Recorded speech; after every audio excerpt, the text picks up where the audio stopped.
Hello! Very early good morning to all. ಇವಾಗ time 4:30, 5 ಗಂಟೆ ಆಗಿರಬಹುದು. ಈ ಟೈಮಲ್ಲಿ ನಾವು ಓಡ್ಕೊಂಡು ಎಲ್ಲಿಗೆ ಹೋಗ್ತಾ ಇದ್ದೀವಿ ಅಂತ ಅಂದ್ಕೊಂಡಿದ್ದೀರಾ? ಯೆಸ್ ಗಾಯ್ಸ್, ಆ್ಯಕ್ಚುಲಿ ನಾವು ಟ್ರಿಪ್ ಪ್ಲ್ಯಾನ್ ಮಾಡಿದ್ವಿ. ಸಡನ್ ಆಗಿ ಓನ್ಲಿ ಹಾಫ್ ಆನ್ ಅವರಲ್ಲಿ ಟ್ರಿಪ್ ಪ್ಲ್ಯಾನ್ ಮಾಡಿದ್ವಿ. ಓಕೆನಾ? ಸೊ ಪ್ಲ್ಯಾನಿಂಗಲ್ಲಿ ಯಾವ ಪ್ಲೇಸಿಗೆ ಹೋಗಬೇಕು ಅಂತ ಆಲ್ರೆಡಿ ಡಿಸೈಡ್ ಆಗಿತ್ತು. ಹಿಮವದ್ ಗೋಪಾಲ ಸ್ವಾಮಿ ಬೆಟ್ಟ, ಹಾಗೆ ನಂಜನಗೂಡು, ಆಮೇಲೆ ಮತ್ತೆ ಅಲ್ಲಿ ಸುತ್ತಮುತ್ತಲು ಏನಾದರೂ ನೋಡ್ಕೊಂಬರ್ಬೋದು ಅನ್ನೋ ಒಂದು ಪ್ಲ್ಯಾನ್ ಆಗಿತ್ತು ನಮ್ಮದು.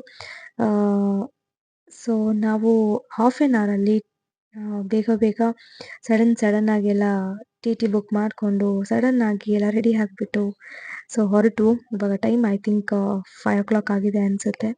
ಸೊ ಬೇಗ ಎಲ್ಲ ಮಲ್ಕೊಂಡ್ಬಿಟ್ಟಿದ್ರು, ಆಲ್ಮೋಸ್ಟ್ ಎಲ್ಲ ಮಲಗಿದ್ರು. ಸೊ ಒಂದು 6:30, 7 ಒಂದು ಇಲ್ಲಿ ಊಟ ಅಂದರೆ ಟಿಫಿನ್ ಮಾಡೋಣ ಅಂತ ಬಂದ್ವು. ಟಿಫಿನ್ ಬೆಳಗ್ಗೆ ಫುಲ್ ನೈಟ್ ಹಿಂದಿನ ನೈಟ್ ಏನಿದೆ, ನೈಟ್ ನಾವು ಮಲ್ಕೊಂಡೇ ಇಲ್ಲ. ಎಲ್ಲರೂ ಒಂದು ಸ್ವಲ್ಪ ಗೇಮ್ ಆಡಿಕೊಂಡು ಹಾಗೆ ತಮಾಷೆ ಮಾಡ್ಕೊಂಡೆಲ್ಲ ಇದ್ವಲ್ಲ, ಸೊ ಹಾಗಾಗಿ ಮಲ್ಕೊಂಡೇ ಇರಲಿಲ್ಲ. ಫುಲ್ ಟಯರ್ಡ್ ಆಗಿದ್ವು. ನಿಜ ಹೇಳ್ತೀನಿ, ನಾನು ಮಲ್ಕೊಳ್ಳೋಕ್ಕೆ ಆಗಲಿಲ್ಲ. ಸೊ ಫೈನಲಿ ನಾವು ಇಲ್ಲಿ ಬಂದಿದ್ದೇವೆ, ಹಿಮವದ್ ಬೆಟ್ಟದ ಗೋಪಾಲ ಸ್ವಾಮಿ ಬೆಟ್ಟ ಅಂತ. ಸೊ ನಾನು ಇದು ಫಸ್ಟ್ ಟೈಮ್ ಬಂದಿರೋದು, ನಂಗೆ ಗೊತ್ತಿರಲಿಲ್ಲ. ಬಟ್ ಇಲ್ಲಿ ಏನು ಅಂತಂದರೆ, KSRTC ಏನಿದೆ, ಸೊ ಇಲ್ಲಿ ಲೈನ್ ಕ್ಯೂ ವೈಸ್ ಹೋಗಬೇಕು. ಅದು ಹೇಗೆ ಅಂತಂದರೆ, ಲೋಕಲ್ ನೀವು ಕಾರ್ ಮಾಡ್ಕೊಂಡು ಬಂದರೂ ಸಹ ಒಳಗಡೆ ಬಿಡಲ್ಲ, ನೀವು ಬಸ್ಸಲ್ಲೇ ಹೋಗಬೇಕು. ಅದೇ ಥರ ಇರೋದು ನೋಡಿ, ಇವಾಗ ಎಲ್ಲ ಲೈನ್ ಹಾಕಿದ್ದೀವಲ್ಲ, ಸೊ ಇದೇ ಥರ ಹೋಗಬೇಕು. ಸೊ ಫೈನಲಿ ನಾವು ಮೇಲ್ಗಡೆ ಬಂದಿದ್ದೀವಿ. ಅಲ್ಲಿ ನೋಡಿ ನೀವು ಹೇಗಿದೆ ಅಂತ. ಹೋಗುವಾಗ ಕ್ಯೂ ಇಷ್ಟೇ ಇದ್ದಿದ್ದು, ಓಕೆನಾ? ನೆಕ್ಸ್ಟ್ ನಾವು ಬರೋಷ್ಟರಲ್ಲಿ ಇವಾಗೇನಿದೆ ಲೈನು, ನಾವೇ ಲಾಸ್ಟ್ ಇದ್ದಿದ್ದು. ಇವಾಗೇನಿದೆ ಲೈನು, ಇದು ಒಂದು ಈ ಕ್ಯೂಗಿಂತ 5 ಪಟ್ಟು ಜಾಸ್ತಿ ಇತ್ತು ಕ್ಯೂ. ರಿಟರ್ನ್ ನಾವು 2 ಗಂಟೆ ಕೆಳಗಡೆ ಬಂದಾಗ ಅಷ್ಟು ರಶ್ ಇತ್ತು. ಸೊ ಇವಾಗ ನಾವು ಬೇಗ ಬಸ್ಸನ್ನು ಹತ್ಕೊಂಡು ಹೋಗೋಣ, ಓಕೆನಾ? ಬನ್ನಿ ಹೋಗೋಣ. ನೀವು ನೋಡ್ಬೋದು ಆ ಡೆಪ್ತ್ ಹೆಂಗಿದೆ ಅಂತ ಅಂದರೆ, ಯಪ್ಪಾ ನೆಕ್ಸ್ಟ್ ಲೆವೆಲ್. ಎಲ್ಲ ಒಂದು ಮೇಲ್ಗಡೆ ಫುಲ್ ವ್ಯೂ ಪಾಯಿಂಟ್ ಅಂತಾರಲ್ವ, ಆ ಪಾಯಿಂಟಲ್ಲಿ ರೋಡಲ್ಲಿ ಹೋಗುವಾಗಲೇ ಅಲ್ಲಿದ್ದೀವಿ ಅನ್ನೋ ಫೀಲ್ ನಂಗೆ ಆಗ್ತಾ ಇತ್ತು ಲಿಟ್ರಲಿ. ಸೊ ಕೆಲವೊಂದು ಕ್ಲಿಪ್ಸ್ನ ಮಾಡಿದ್ದೀನಿ, ಯಾಕಂದರೆ ಸ್ಟ್ಯಾಂಡಿಂಗಲ್ಲಿದ್ದೆ ನಾನು ಹೋಗುವಾಗ. ಸೊ ಹಾಗಾಗಿ ಕರೆಕ್ಟಾಗಿ ವಿಡಿಯೋ ಮಾಡೋಕ್ಕಾಗಿಲ್ಲ. ಬರುವಾಗ ಒಂದಿಷ್ಟು ವಿಡಿಯೋ ಮಾಡಿಕೊಂಡೆ, ಬಟ್ ಆ ವಿಡಿಯೋ ಕೂಡ ಮಿಸ್ ಆಗಿಬಿಟ್ಟಿದೆ. ಸೊ ನನಗೆ ಈ ಒಂದು ಟ್ರಿಪ್ದು ಎಷ್ಟಾಗುತ್ತೋ ಅಷ್ಟು ಕ್ಲಿಪ್ ಮಾತ್ರ ನಾನು ಆ್ಯಡ್ ಮಾಡೋಕ್ಕೆ ಸಾಧ್ಯ, ಓಕೆನಾ? ಎಸ್ ಗೈಸ್, ಇಲ್ಲಿ ಬಂದ್ಬಿಟ್ಟು ಈ ಕ್ರಾಸ್ ಮಾಡುವಾಗ ಒಂಥರ ಏನೋ ಮಜಾ. ಕುತ್ಕೊಂಡ್ರೆ ಒಂಥರ ಓಕೆ, ನಿಂತ್ಕೊಂಡು ಸ್ಟ್ಯಾಂಡಿಂಗಲ್ಲಿದ್ವಲ್ಲ, ಸೊ ಇನ್ನೊಂಥರ ಏನೋ. ನೋಡಿ ಇವಾಗ ಈ ಬಸ್ಸು ಒಂದು ಕಡೆ ನಿಂತ್ಕೊಂಡ್ರೆ ಇನ್ನೊಂದು ಬಸ್ಸು ಹೋಗೋಕ್ಕೆ ಸಾಧ್ಯ, ಅಷ್ಟು ಚಿಕ್ಕ ರೋಡು ಅದು. ನನಗೇನೋ ತುಂಬ ಖುಷಿ ಆಯಿತು. ಸೊ ಇದೊಂಥರ ಆಫ್ ರೋಡಿಂಗ್ ಥರ ಇದೆ.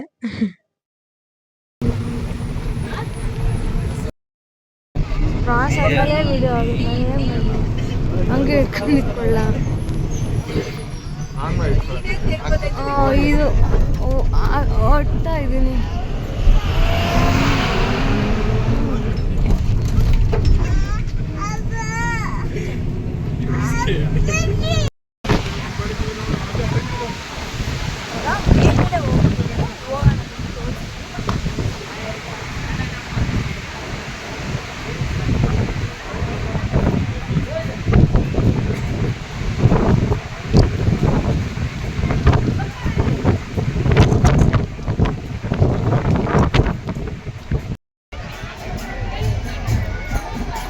Yellow say I.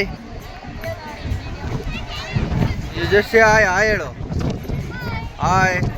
ಯಾರು I ಹೇಳೋದು ಅವರಿಗೆಲ್ಲ ಬೈದು ಹಾಕ್ತೀನಿ ಹೋಗು. ಇಲ್ಲಿ ನೋಡಿ ಫ್ರೆಂಡ್, ತುಂಬ ರಶ್ ಇದೆ. ಇವರೇ ನೋಡಿ ನವ ಜೋಡಿಗಳು ಡ್ಯಾನ್ಸ್ ಮಾಡಿರೋ ನಾವು ಸಾಕಾಗಿ ನೋಡಿ ಕೆಳಗೆ ಇಳಿಸ್ತೀವಿ. ಎಲ್ಲ ಆಯ್ ಹೇಳ್ರಿ. ನಿಶು ದೇಬ್ರು ಸಾಯ್ ಹೇಳ್ಸು. ಮುಖ ಮುಚ್ಚಿಗೆ ಓಡಾಡ್ತಿದ್ದ ಇವನೇ. ಎಸ್, ಒಂದು ಸ್ವಲ್ಪ ರಶ್ ಇತ್ತು, ಅಷ್ಟೊಂದೇನಿರಲಿಲ್ಲ. ಸೊ ನೋಡ್ಬೋದು ಶ್ರೀ ಹಿಮವದ್ ಗೋಪಾಲ ಸ್ವಾಮಿ ದೇವಸ್ಥಾನ. ಎಷ್ಟು ಗಾಳಿ ಇತ್ತು ಅಂದರೆ ನಿಂತ್ಕೊಳ್ಳೋಕ್ಕಾಗ್ತಾ ಇರಲಿಲ್ಲ. ಅಷ್ಟೊಂದು ನಮ್ಮನ್ನೇ ತಳ್ಳೋ ಅಷ್ಟು ಅಂತ ಗಾಳಿ. ಸೊ ಒಳಗಡೆ ಬಂದರೆ ಇಲ್ಲಿ ಮತ್ತೆ ಒಂದು ಒಳಗಡೆ ಹೋಗೋಕೆ ಇದು ಮಾಡ್ತಾರೆ. ಸೊ ಇಲ್ಲಿ ವಿಡಿಯೋ ಎಲ್ಲ ಮಾಡಬಾರ್ದು ಅಂತಿದೆ. ಬಟ್ ನಾವು ಹೊರಗಡೆ ಅಷ್ಟೇ ತೊಗೊಂಡಿದ್ದು, ಒಳಗಡೆ ತೊಗೊಳಕ್ಕಾಗಿಲ್ಲ. ನೆಕ್ಸ್ಟ್ ಅಲ್ಲೆಲ್ಲ ಊಟ ಮುಗಿಸ್ಕೊಂಡು, ಆ್ಯಕ್ಚುಲಿ ವಿಡಿಯೋ ಎಲ್ಲ ಮಾಡೋಕ್ಕಾಗಲಿಲ್ಲ. ಸೊ ಓಕೆ, ರಿಟರ್ನ್ ನಾವು ಹೋಗ್ತಾ ಇದ್ವಿ. ಅಲ್ಲಿಂದ ನಾವು ಹೋಗಿದ್ದು ನಂಜನಗೂಡು. ಸೊ ನಂಜನಗೂಡು ಒಂದು ಭೇಟಿ ಮಾಡಿ ಅಲ್ಲಿ ಒಂದು ಸ್ವಲ್ಪ ಹೊತ್ತು ಇದ್ದು, ಅಲ್ಲಿ ಆಲ್ರೆಡಿ 3:30ಗೆ ಹೋಗಿದ್ವಿ ನಾವು. ಸೊ ಹಾಗಾಗಿ 4:00ಗೆ ಓಪನ್ ಆಗೋದು ಅಂತ ಹೇಳಿದ್ರು ದೇವಸ್ಥಾನನ. ಸೊ ನಾವಲ್ಲಿ ಒಂದು ಸ್ವಲ್ಪ ಇಲ್ಲಿ ಬಂದು ಕಾಲೆಲ್ಲ ತೊಳ್ಕೊಂಡು ನೆಕ್ಸ್ಟು ಹೋಗಿ ಅಲ್ಲಿ ಕ್ಯೂ ಅಲ್ಲಿ ಇದ್ವಿ ನಾವು. ಸೊ ಅಲ್ಲಿ ನನಗೆ ವಿಡಿಯೋ ಮಾಡೋಕ್ಕಾಗಿಲ್ಲ ಗೈಸ್, ಯಾಕಂದರೆ ಸುಸ್ತಾಗ್ಬಿಟ್ಟಿತ್ತು ಆಲ್ರೆಡಿ. ನಿದ್ದೆ ಬೇರೆ ಮಾಡಿಲ್ಲ ನಾನು. ಒಂದು ಫುಲ್ ಟ್ರಿಪ್ಪಲ್ಲಿ ನಾನೊಂದು 1 ಅವರ್ ಮಲ್ಕೊಂಡಿರ್ಬೋದು ಅಷ್ಟೇ. ನೈಟ್ ಊಟ ಆದಮೇಲೆ ಮಲ್ಕೊಂಡೆ, ಇಲ್ಲ ಅಂತಲ್ಲ. ಬಟ್ ನೈಟ್ ಎಲ್ಲ ಫುಲ್ ಎಲ್ಲ ಟ್ರಿಪ್ ಮುಗಿಯೋ ತನಕ ನಾನೊಂದು 1 ಅವರ್ ಮಲ್ಕೊಂಡಿರ್ಬೋದು ಅಷ್ಟೇ. ಸೊ ಹಾಗಾಗಿ ಫುಲ್ ಟಯರ್ಡ್ ಆಗಿಬಿಟ್ಟಿತ್ತು. ಸೊ ಇವಾಗ ನಾವು ರಿಟರ್ನ್ ಹೋಗ್ತಾ ಇದ್ದೀವಿ. ನೋಡಿ ಎಲ್ಲ ಮಲ್ಕೊಂಬಿಟ್ಟಿದ್ದಾರೆ ಮತ್ತೆ ತಿರ್ಗಾ. ಸೊ ನನಗೆ ನಿದ್ದೆನೇ ಬರ್ತಾ ಇಲ್ಲ. ಓನ್ಲಿ ದ ರೀಸನ್ ಏನು ಗೊತ್ತಾ, ಅಲ್ಲಿ ಮುಂದೆ ಇವರು ಒಂದು 1/2 ಸೆಂಟಿಮೀಟರಲ್ಲಿ ಗಾಡಿಗಳನ್ನ ಅಂದರೆ ಮುಂದೆ ಡ್ರೈವಿಂಗ್ ನೋಡಿಬಿಟ್ಟು ನನಗೆ, ಅದ್ರಲ್ಲಿ ಬೇರೆ ಮುಂದೆ ಕೂತಿದ್ನ. ಸೊ ನಂಗೆ ನಿದ್ದೆನೇ ಬರ್ತಾ ಇಲ್ಲ. ಒಂಥರ ಫೀಲಿಂಗ್, ಎಲ್ಲಿ ಗುದ್ಬಿಡ್ತಾರೋ ಏನೋ ಅಂತ. ಅಷ್ಟು ಅಂದರೆ ಪರ್ಫೆಕ್ಟ್ ಡ್ರೈವರು.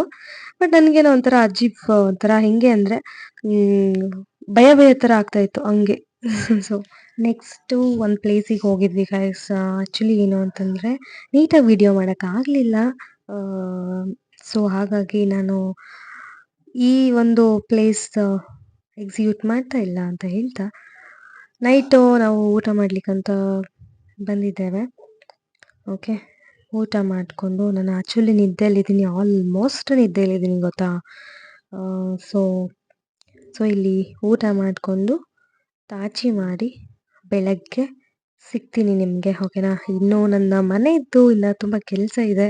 ಮನೆ ಶಿಫ್ಟಿಂಗ್ದು, ಪ್ಯಾಕಿಂಗ್ದು ತುಂಬಾ ಕೆಲಸ ಇದೆ. Okay, bye. ಇದು ನೆಕ್ಸ್ಟ್ ಡೇ ಮಾರ್ನಿಂಗ್ ಅಲ್ಲ, afternoon. So next day afternoon ಎಂದಿತ್ತು, ಅಷ್ಟೊಂದು ಟಯರ್ಡ್ ಆಗಿತ್ತು.